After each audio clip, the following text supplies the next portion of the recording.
tawi-tawi perkawis menika. Mangsuli pangandikanipun Bapak Druna bilih. Patang wadon ingkang Sulistiyang warna menika langkung gampil ingkang saking gunung katimbang saking kita wau. Watonanipun menapa? Sampun ngantos angel lho Bapak lampahipun. Kula ingkang tanggel ya.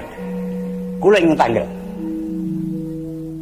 Apa Nyai Patus Sengkuni durung derbe wawasan bocah kang ayu rupane, loro cacahe kang wijil saka gunung. Nadyan duwe wawasan nanging durung karuan kepeneran amarga lumrahe bocah gunung kuwi kusi-kusi. Oh, kleru. Kowe karo aku cengkeh. Selawase. Mula. Lho kok mula, wong selawase kok mula. Tumrap aku malah gampang sangka ing gunung. Gunung kuwi akeh wanudya kang sarwa bares kures.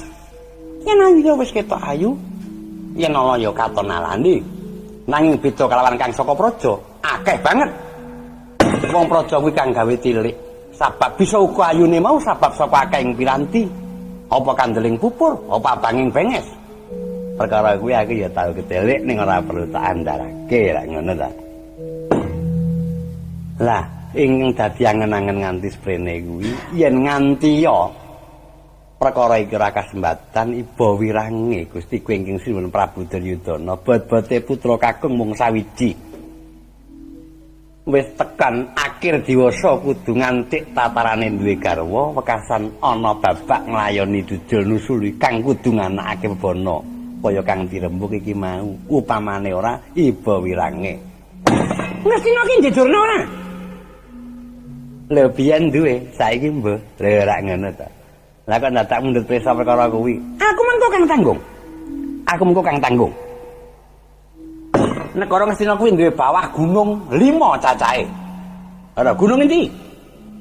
Aku lali. Lho kok lali ta? Kowe iki pancen Ngastina karo gunungmu kok lali? Ora tau metu gunung aku kuwi. Marga munggah gunung iki ya rada wekale dhuwur kuwi. Kowe tak kandhani ya. Ngastina kuwi duwe gunung 5 cacahe. Gunung Himawat 1.